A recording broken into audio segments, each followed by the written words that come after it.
Good evening and welcome to the Ontario Society of Professional Engineers Kingston Exchange Hub 30 by 30 virtual panel event. Tonight's session will begin with a panel discussion followed by questions from our members and attendees. My name is Natasha and I'm the Community Engagement and Event Specialist at OSPE and will be assisting in tonight's event. Before we begin, we'd like to take this opportunity to cover a few housekeeping notes.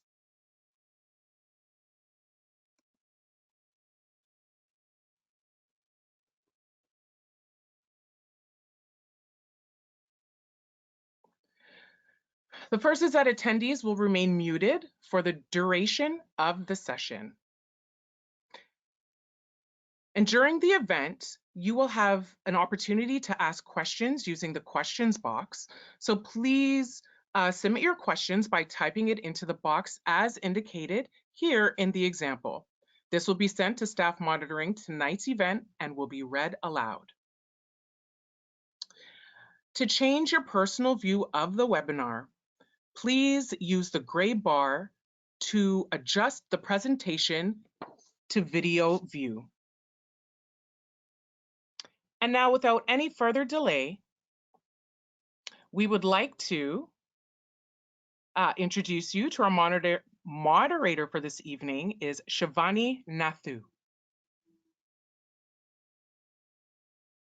Good evening, everyone, and thank you to everyone who's joined us this evening, and welcome to the 30 by 30 virtual panel event.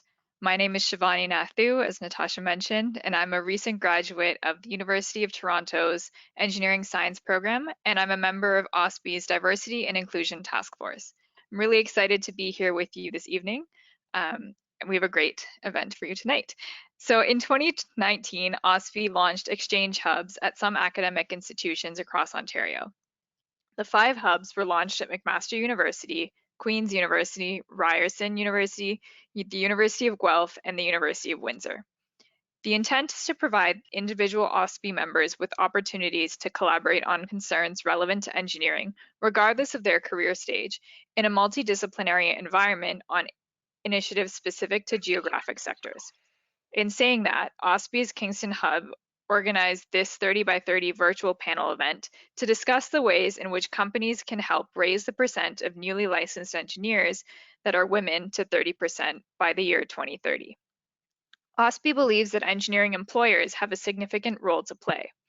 But how can companies and employers recruit and retain more women? Tonight, we will explore gender barriers, role models, mentors, and how to introduce young girls to engineering. And so with that, I'd like to introduce our wonderful panelists with us this evening. So first, we have Dr. Kathy Kalenchuk, who's a professional engineer and principal geomechanics consultant at RockEng. Dr. Kathy Kalenchuk is the president and principal consultant at RockEng Inc., a Canadian-based consulting firm which provides geomechanics services to mining projects and operations all across the world. Kathy has a BSc in mining engineering from the University of Alberta and has completed her master's and doctorate degrees at Queen's University. She has been providing consulting services in the field of geomechanics for over 10 years and is internationally known within the mining industry for her expertise in rock engineering. Next, we have Judith Pineault, who is a mentor, entrepreneur, and a C-suite executive. Judith has over 10 years experience in corporate startups on 4 continents, followed by 5 years as a consultant in the private sector. During this time, she co-founded a custom manufacturing firm. As CEO of Eastern Fluid Power Inc., Judith actively encouraged women to consider a tech career. Having sold her business in 2019, Judith now mentors female startups and scale-ups. And finally, we have Dr. Heidi Ploeg, who is a Queen's faculty in engineering and applied science chair for women in engineering. Heidi is an associate professor in the Department of Mechanical and Materials Engineering at Queen's University in Kingston. She directs the Queen's Bone and Joint Biomechanics Lab in the Human Mobility Research Center. She has advised over 70 graduate students and participates in a broad range of outreach activities.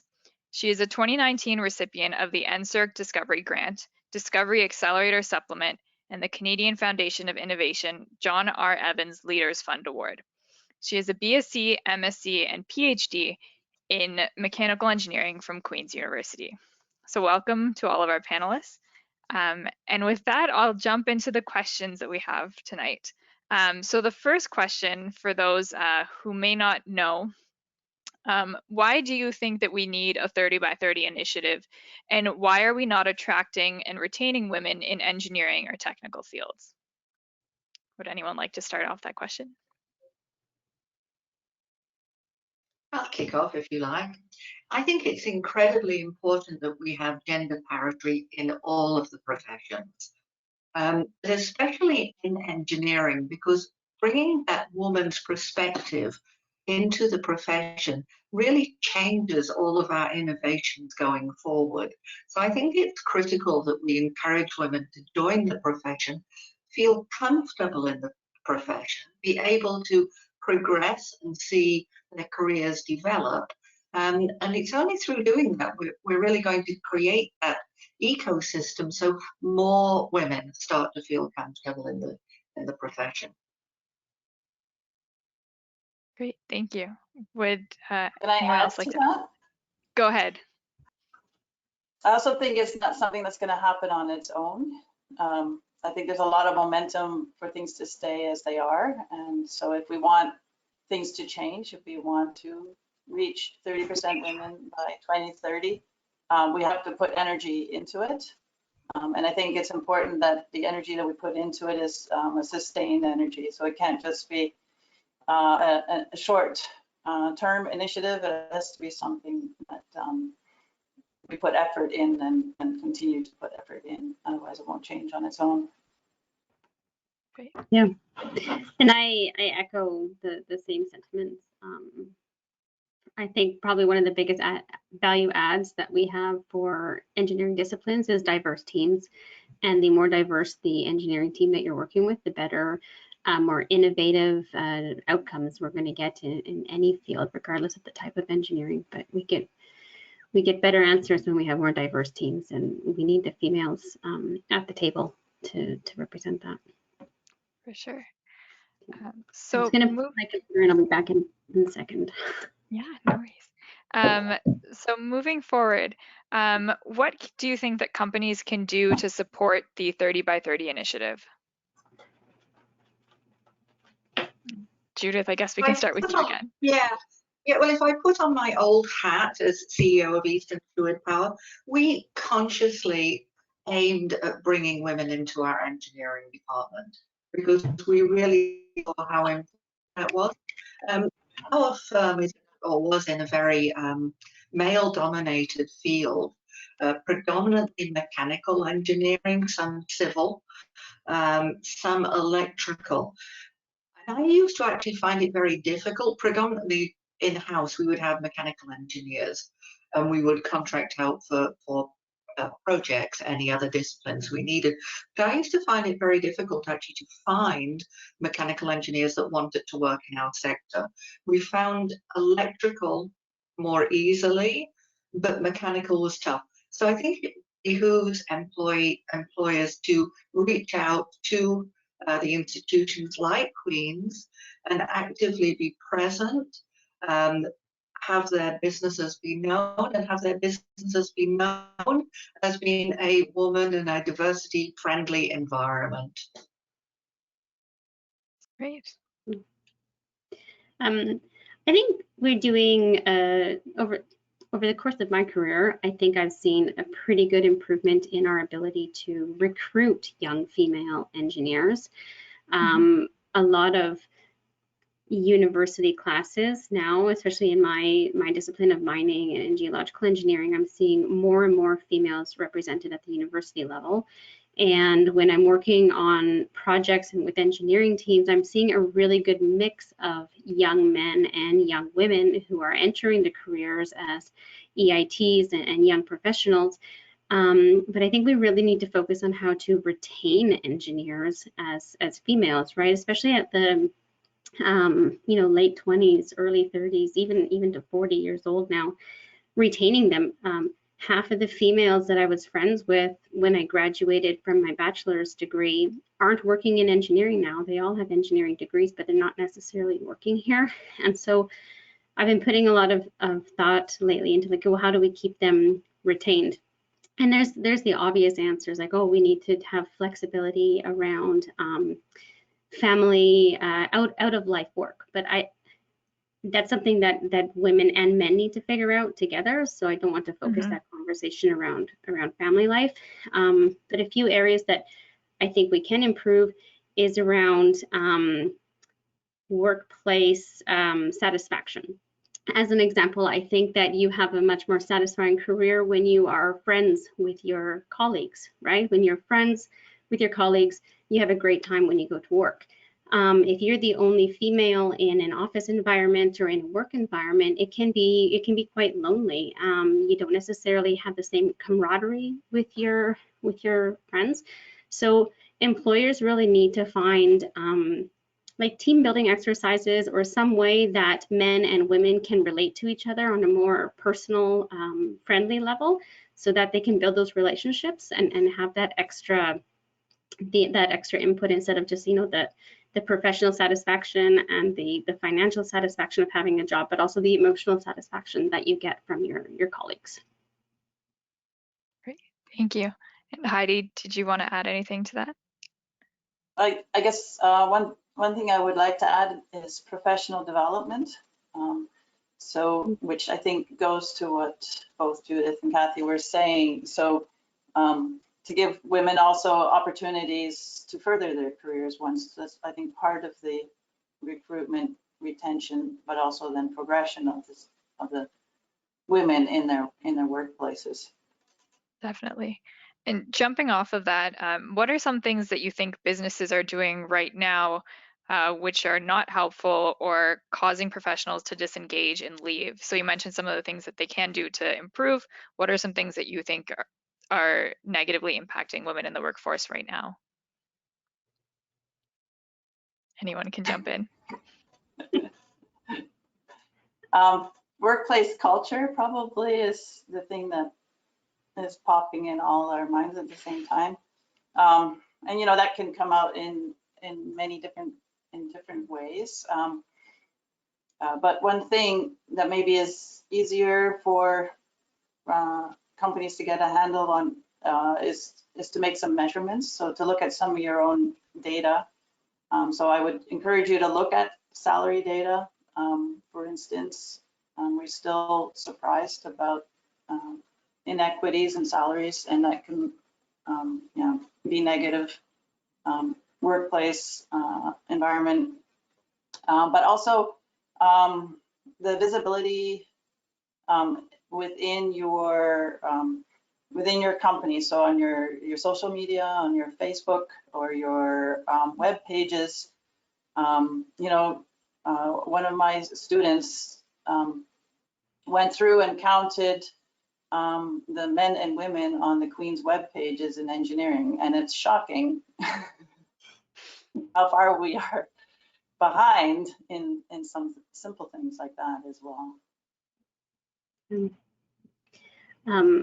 I think one thing that can be challenging, and this comes back to retainment of young females in the engineering field. One thing that I observe over and over and over again is that female engineers are more aggressively challenged when we make a presentation or when we present a design outcome.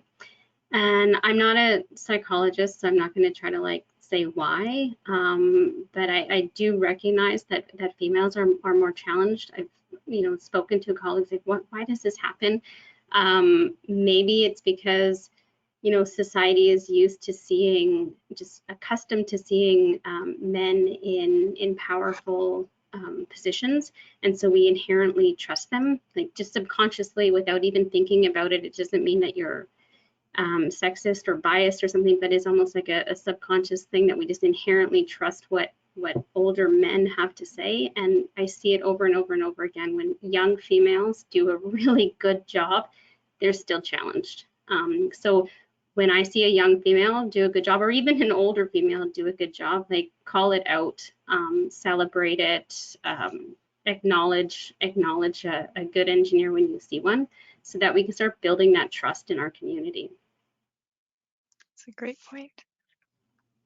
I strongly support what Kathy just said. Certainly in my own experience, we in our firm did a lot of civil projects, generally at the federal government level, and in young female engineers eaten alive in that project environment by aggressive old white guys there. I just said it. It's true. And then the last year that I've been working as a mentor, I came across something that really struck me. I've been working with two different accelerator groups, and one of them is very male dominated, and the other is all female, and it's supporting the Queen's Weekend project that's on the go at the moment. And the difference is night and day between how they interact with their clients. The very male-dominated one is extremely aggressive. Pressure creates diamonds. We'll make you exceed. We'll challenge you. And the other one is extremely supportive and builds the wind beneath the wings. And let me tell you, the wind beneath the wings is far more successful. And I'm not even sure that that's strictly a male-female thing. I just think that very old-fashioned style of push, is inappropriate, and it is demoralizing to a lot of women.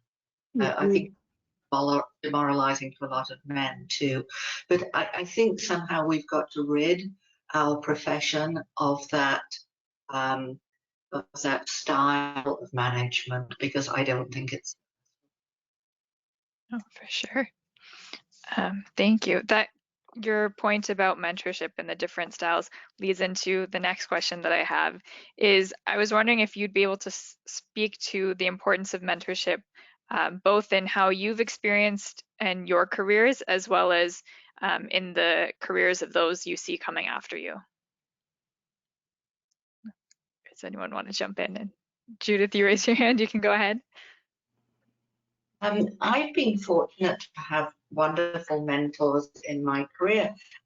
Unfortunately, never a female role model.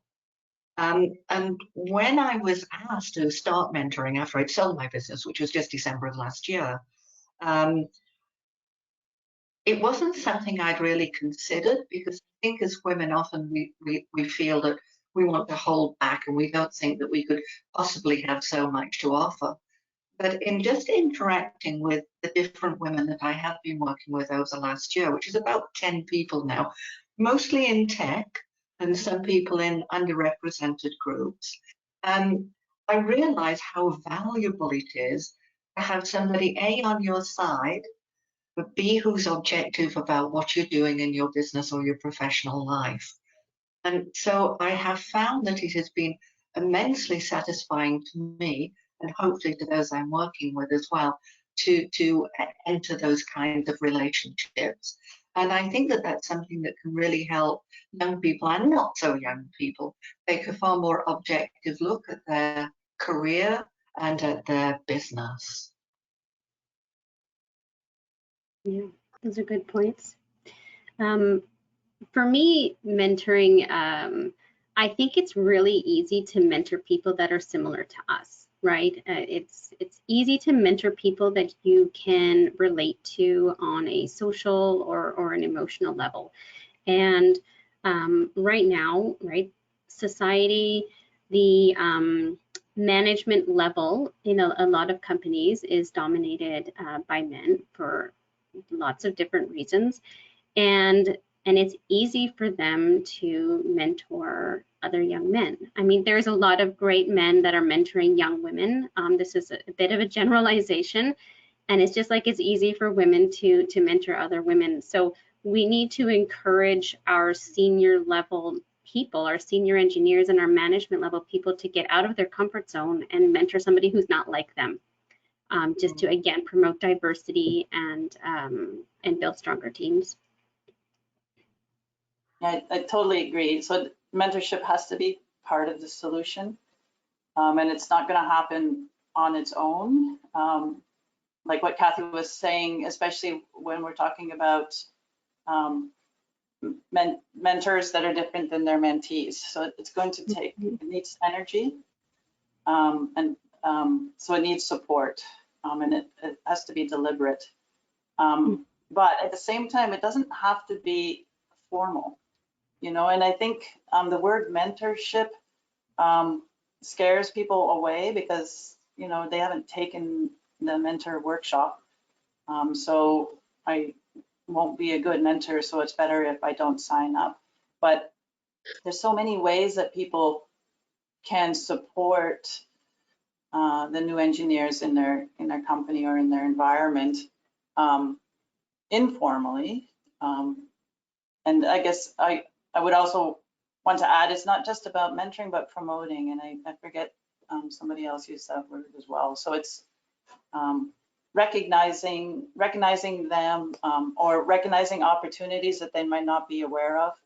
A lot of that happens naturally for people that are already in the normal stream of things, and people that aren't in that normal stream, they need somebody outside their field of view to say, hey, there's this thing coming up that might be really important to you.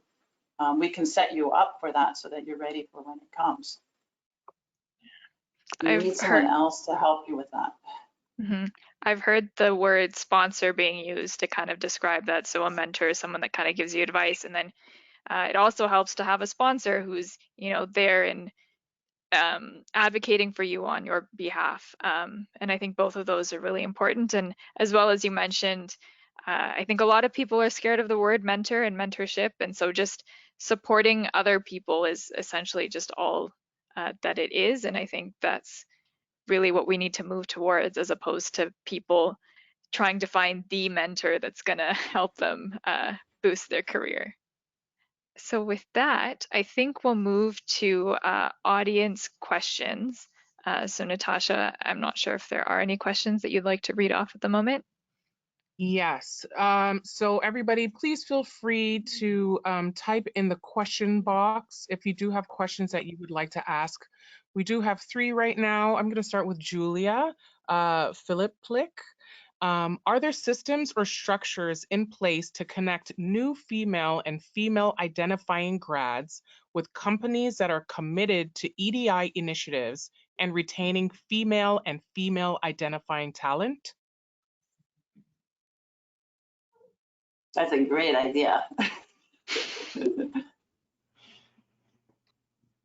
not sure if any, I think as Heidi, you mentioned, it's a great idea. I think there are different companies that I've seen that have signed on to agreements. So I know within electricity, there's an, I think it's an agreement or an act to try and get companies, their internal hiring to a certain percentage. And then you can look and see who the signatories are who've made a public commitment. I think that's one way of going to it, but I'm not too sure if there's a another formal registry. Well, they're the 30 by 30 champions. Yes, that works as well. Okay, and Julia does also have another question. She said, on Judith's point about the difference in accelerator groups, when we design for accessibility, typically everyone benefits. Are companies taking the time to look critically at their cultures, practices, and values to see if there are inclusive, positive places to be, not just for women, but in general? And what resources are there for companies to potentially implement large-scale organizational change efforts? Great question, Julia. And the answer is pretty much as you would expect. Some corporations are outstanding at it, and some corporations do not even have it on their radar at this moment in time. I am not aware of any external program that assists corporations in that regard. There may well be, there should be, I would agree with you entirely, but I'm not sure that that exists at the moment. I know that organizations like Keys here in Kingston certainly does run those kinds of educational programs, but how subscribed they are, I wouldn't be able to say. I'm not personally familiar with any formal programs, but just as kind of thinking about society in general over the course of my career, I've seen a big improvement in the social acceptance of calling out bad players, right? Like it is socially acceptable now to call out bad behavior or unfavorable behavior when it happens. And I think we're seeing this in media, we're seeing this in corporate, we're seeing it in politics right now. And that's really important because we're just proving that there is a support network in place in society, and individual companies, as Judith said, are setting the bar pretty high. But it's been a nice trend over the course of my working career. I will add, OSPE has the Diversity and Inclusion Task Force has created an app called Diversify STEM, which is on the App Store, and it has little micro lessons explaining different issues in relating to diversity and inclusion in the profession. So it's a good place for companies to start, and that's one of the reasons that we as a task force created this resource. And so that's kind of, it already exists and we're adding more lessons to it as we go. Those are all great points. We do have a few more questions. Another one from Anael Kathleen, I'm hoping I'm saying your name correctly. Can you elaborate on concrete ways to recruit and retain women in engineering companies?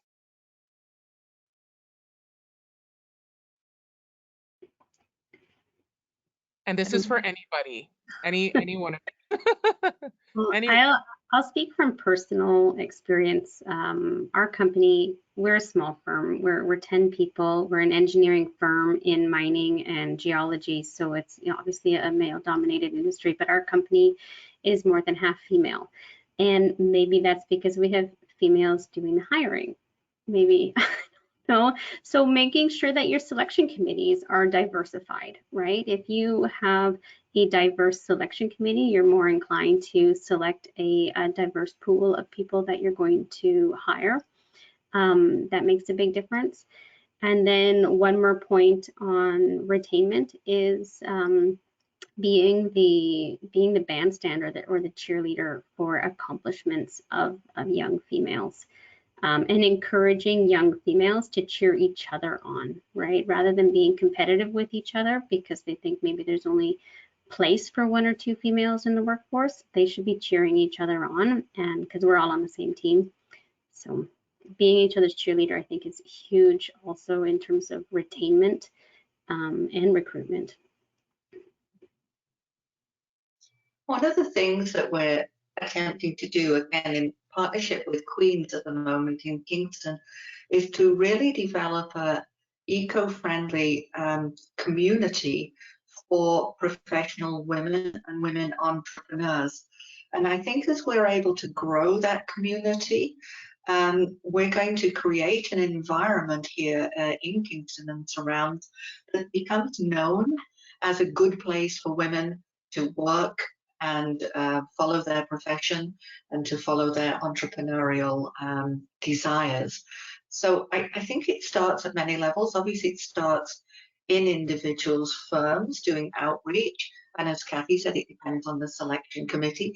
And as I always chaired our selection committee, I usually got my way. But I think that we as a community have a really interesting opportunity at the moment to create this very woman-friendly environment within Kingston. And it does all kinds of things. I mean, it's incredibly good for the women to give them opportunity. It's incredibly good for the economy because getting more women actively involved in the economy is good. Incredibly good for diversity, which is, as we know, means it's incredibly good for a broader perspective of ideas, and that's healthy for all societies. So hopefully you'll see more of that and outside of just the corporate environment. we've had some success in our department in mechanical engineering and recruiting, having more women apply to the positions that we advertise by changing the language. So there's hard science behind what language you use attracts different candidates. So we were very critical about the way we wrote our job ads, and we had professionals review them and edit them and correct them. There are online tools that you can use. So you can just copy paste your job ad into an online tool, and it will give you a report about what kind of person you're going to attract with the language that you're using. Interesting. I've also heard that most women won't apply to a job ad unless they feel they're 100% qualified, whereas men will tend to apply if they're underqualified. So that's another thing. The language is really important. Exactly, it just reinforces that. Yeah. Yep. Yeah, but it's not just about recruitment. The question was also about retention, and I think that is really key. And I think what makes a difference in our workplace is the work-life balance. So to emphasize that and to make it healthy, to include it as part of the regular conversation. So I can't make it to this meeting at this time because I'm taking care of me, doing something for me, whatever that thing is important to you, that it's okay to say that out loud, and okay for everybody. So not just the women, but the men as well. Mm-hmm. Totally agree with what Heidi Lynn just said. And I think something that we've all really learned through COVID is that there's really no reason why we have to be in a physical office all of the time. And I think it would be extremely helpful for women if that opportunity for them to work at home or to work around their work-life balance. I mean, let's be straightforward. Until men start having babies, the majority of the child rearing is still on the woman. So if we can make that so much easier for women to have that balance, to be able to meet the commitments to their children and their family and still progress with their profession, I think that will be huge. One of the things that has frustrated me through time is how few women we have in federal politics. And yet I've always maintained that the reason that we don't, it's systemic. Because most women can't leave home from Monday, Friday every week and go and sit in Ottawa. It's just not a reality. And now we've been able to do Parliament virtually. I think if we take some of those concepts and apply them to women in the labour force, we will really be able to open opportunities for women to contribute. And it will not be seen as abnormal, that's the wrong word, but unusual for women to participate in a virtual way. Sure. Thank you. Just before we move on to the next question, we did have a question of the name of the app.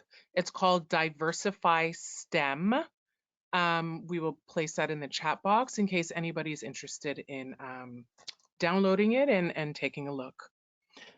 So Sayida Sana asked, what can be done by female engineers in the field or aspiring to be engineers to promote and support women in engineering? Is there a particular platform that can assist with this?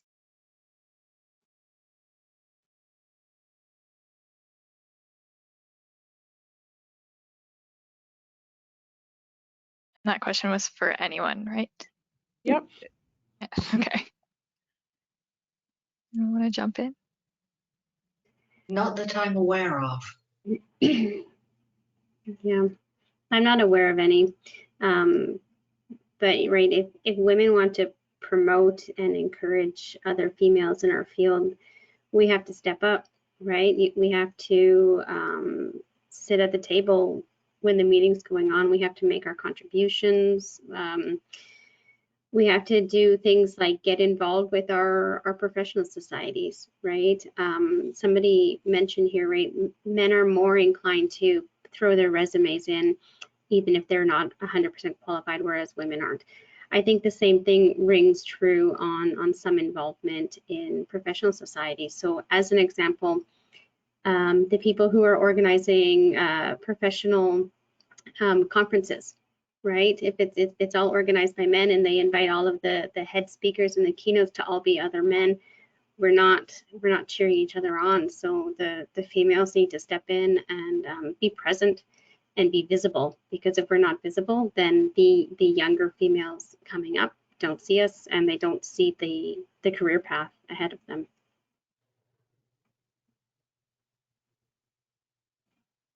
Right. And I think also, Kathy, you mentioned earlier just about really being cheerleaders for other women that we work with. And so whether it's echoing someone's point in a meeting, if it wasn't heard, or if someone did a good job saying that they did a good job, that's also a really important and concrete way to support other women that you work with. Yep. Yeah, because we have to be cognizant and careful about biases. I see it sometimes if a male repeats his point a bunch of times, he's a go-getter, and if a female repeats her point a bunch of times, she can be pushy. And these are just inherent biases that society has, and we all need to overcome them. But the best way to do that is to repeat her point for her, so that she doesn't have to deal with the stereotype, right?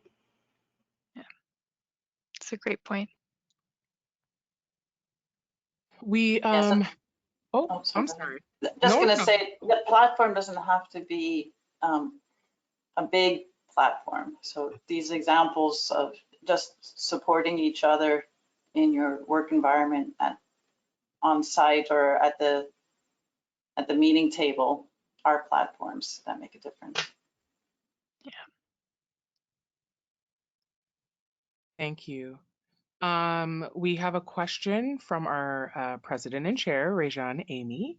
Apart from the reasons previously mentioned, women can leave the profession as they don't see the money in the short term, i.e. not being given opportunities. One way out of this is through entrepreneurship within engineering. How do we get more women to pursue this avenue and get the professional development needed in order to accomplish this? Judith, I guess we can start with you because you've been working with accelerators. Yes, I think it has to start before. I think it has to start as a viable career choice. So I think that means outreach not only into academia, but even going down to the high school level. So you start to plant the seeds that this is a possibility and it is a viable career option for individuals from early on in life. There are all kinds of programs then sponsored by the provincial and the federal government to help startups, including some that are just summer only kind of projects. So there are lots of opportunities then for people to actually get their feet wet and to see if being an entrepreneur is for them. Currently, because the federal government has this initiative to support women, quite a lot of funding was set aside through FedDev to support women entrepreneurs. And this happened, in fact, pre-COVID. And that funding bucket is in existence for the next, I was going to say 3 years, but it's nearly a year gone now. So for the next 2 years. So I would encourage you, if you're thinking that way, by all means, reach out to me through your professional organization, and I can put you in contact with the right people. Heidi Lynn, I don't know if you know Janice Maddie at Queen's. She's in the Department of Innovation and Partnerships, and Janice's team does a lot of work in that regard. So there are definitely avenues that can help people, encourage them, and help them actually get started and funded. Great. I think we may have time for one more question, Natasha. Yes, maybe one or two. We do have a good amount of questions coming in right now. Okay, another one from Rajan, Amy. For women to be successful in engineering, they have to be comfortable dealing with difficult personalities. What are some of the resources you'd recommend to help young / not so young women within this? I've been fortunate, and I don't want to be a salesperson for the Queen School of Business, but I participated in some of the leadership courses and the difficult conversation courses that are put on by the Smith School of Business, and great learning skills coming through courses like that. And I'm not saying, go to Queen's and do that. There are lots of resources around that provide professional training in how to work on teams with different types of personalities, how to work with, and I don't want to say difficult personalities, because everybody, you have to understand their underlying reason for acting the way that they do. And maybe they act the way they do because they had a bad morning, right? So just, there is professional training out there available, and it's worth Google searching or asking your HR department, or kind of exploring professional development around those areas. Like, professional development doesn't just have to be about technical engineering skills, it can be about people skills too. So Great point. I wanted to try the Windset workshops. I haven't been to any yet. I'm just new in the area, but I've heard that they're very good. So when my schedule allows it, I'll be trying some of those. And I noticed that they had some topics that would be appropriate for this question. Thank you. A question and statement from Marilyn Spink. She says, do you think if the regulator asked for diversity metrics from C of A holders, that might help? She said, what gets measured gets done. Investors are asking for it now.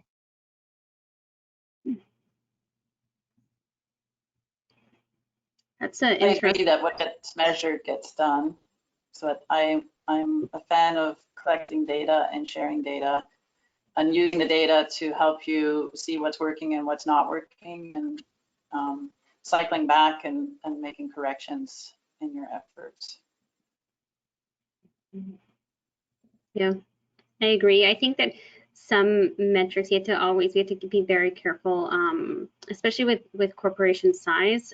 Small businesses, it can be really hard to achieve metrics. If you're a company of 2 people, do you have to aim for 50% female representation? Because that can be really hard on a small business sector. Achieving metrics, especially depending on the community that you live in and the people resources that are available based on your community. But I think it's certainly a good objective.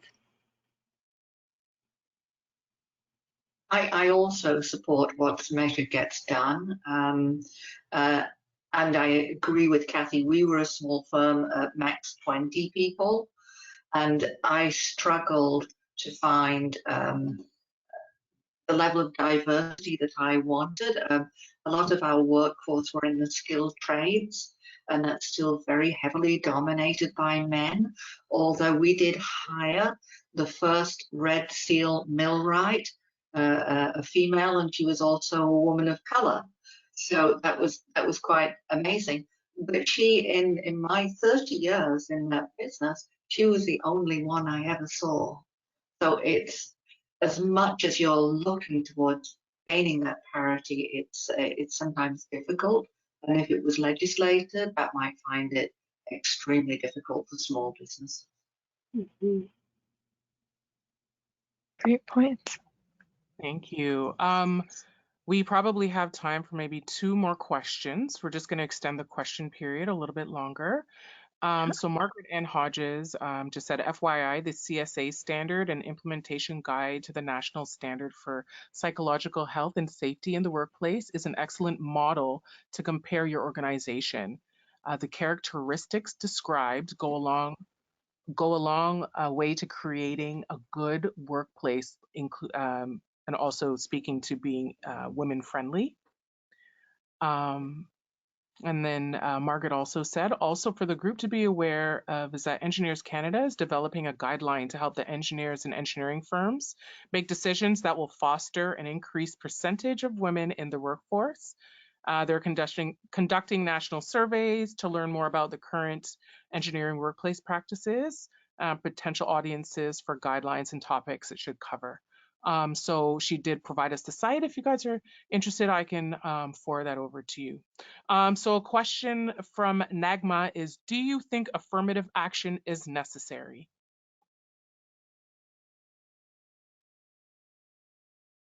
Yes, I think we have to put energy in the system to change, to move the dial. This goes back to Shivani's question earlier. It's not going to change if we don't put energy into the system, and that energy has to be sustained, and that includes affirmative action. And I agree with what Heidi Lynn just said, but with the proviso that it has to be not so restrictive as to choke firms off in the labour market. Mm-hmm. Yep, I agree. Perfect. Last question of the evening. What can be done to assist women to get their foot in the door for engineering jobs? More women are getting frustrated and leaving the profession for lack of opportunities.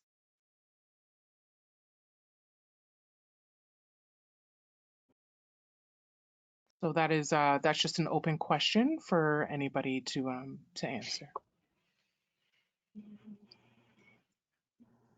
I'm used to thinking of it from the side of hiring.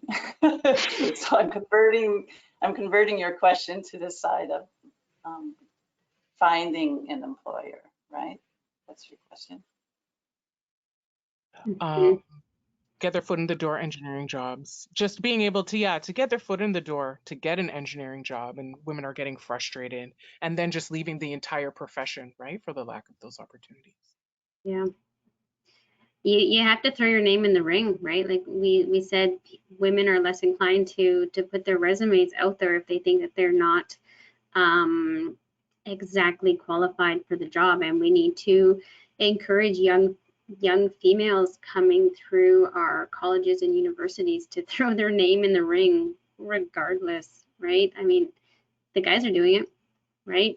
Throw your resume out, send your resume to every company who's doing whatever kind of engineering you're doing. And that's where you can't get an opportunity if you don't sell yourself. So we need to teach young females how to sell themselves to the professional world. Yes, I agree totally with what Kathy just said, and the issue about women not applying for jobs unless they're 100% qualified. Yes, in all of the years I've recruited, that's so in your face. Sometimes you read the guys' resumes and you think, did you read the ad? Because they just toss them out there. Right.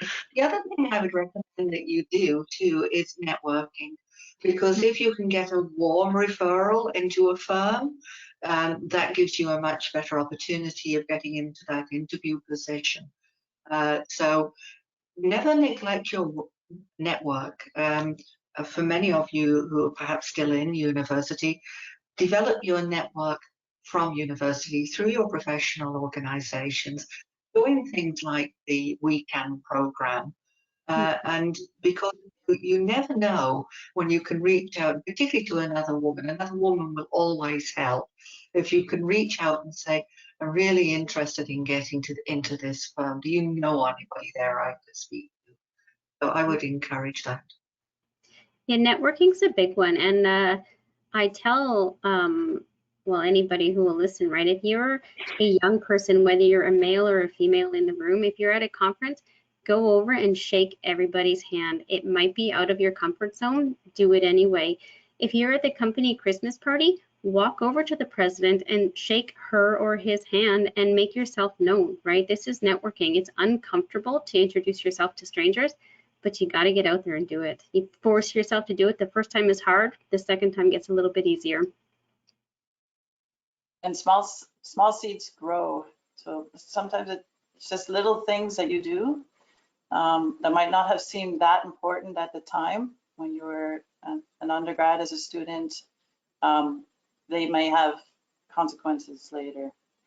So don't discount the small things. And if I can just add as well, one thing I think you mentioned in the question is people getting frustrated in the positions that they're in and finding that they're not changing. I think even having conversations with your managers, your supervisors, and explaining what you're interested in moving towards, or explaining the situations that you're having, because I find a lot of women are afraid of confrontation, so they don't want to have discussions like that, and they don't want to say what's wrong, or they just kind of sit there and take what's coming. So really, if something's not going the way that you like it, raise that with your supervisor or manager, because ultimately you have to be in charge of your career as opposed to waiting for other people to direct it for you. Yep, exactly. And if you're not happy, you can change jobs too. Yeah. You don't have to stay there. There are better jobs that you will be more happy in. Sometimes it is not clear to you when you're in that position, why you're not happy, why you're not doing well. The answer might be it's the wrong place for you, and you have to have confidence that there is a better place, and you'll do well and you'll be happy if you can find that right place. I agree. Remember what Kamala Harris just said. Excuse me, I'm still speaking. Exactly. Yeah, Okay. when I was young, my father once told me, if you're not loving getting out of bed in the morning to going to work, you're going to the wrong job. And I think that's the best advice I ever got in my entire life. Yeah. I think too often we fall into the routine and don't actually take a look at what we're doing and whether we enjoy it. So with that, I think I'll wrap up tonight's panel. Thank you so much for all of your questions, and thank you panelists for your amazing answers and for sharing your experiences with us. It's been extremely beneficial. And I think we've seen both on the employer side how you can take some concrete actions to improve your workforce, but I think on the role of women and even men as well, just how better to support other women become their cheerleaders and work together to make our profession a better place for women and all of those who are all members of our profession. So thank you so much for that. This concludes our panel event. And thank you to the panelists as well and the members here listening who took time out of your busy schedules to make this event happen. So thank you as well for joining us and have a wonderful evening. Thank Good you. night. Thank you, Shivani.